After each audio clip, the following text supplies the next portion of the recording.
શહેરમાં સામાજિક સમાનતા લાવવા અને વર્ષો જૂની જાતિવાદની માનસિકતાને નાબૂદ કરવા તરફ સુરત મહાનગરપાલિકાનું એક મોટું પગલું. મનપાની સ્થાયી સમિતિની બેઠકમાં શહેરના વિવિધ વિસ્તારો અને મહોલ્લાના જાતિ સૂચક નામો બદલવાની તાકીદની દરખાસ્તને શાસકોએ સર્વાનુમતે મંજૂરીની મોહર મારી છે. આ નિર્ણયને કારણે દાયકાઓથી ચાલી આવતી અમુક ચોક્કસ જ્ઞાતિ આધારિત ઓળખ હવે ભૂંસાશે અને શહેર એક નવી આધુનિક ઓળખ સાથે આગળ વધશે.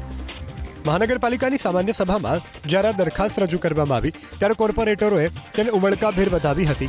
સભ્યોએ આ નિર્ણયની સરાહના કરતા જણાવ્યું કે આ માત્ર નામ બદલવાની પ્રક્રિયા નથી, પરંતુ વંચિત સમાજને મુખ્ય પ્રવાહમાં લાવવા અને તેમના આત્મસન્માનને જાળવવાનો એક પ્રયાસ છે.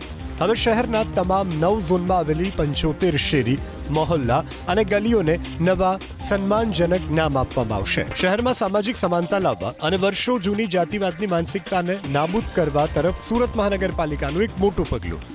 મનપાની સ્થાયી સમિતિની બેઠકમાં શહેરના વિવિધ વિસ્તારો અને મહોલ્લાના જાતિ સૂચક નામો બદલવાની તાકીદની દરખાસ્તને શાસકોએ સર્વાનુમતે મંજૂરીની મોહર મારી છે.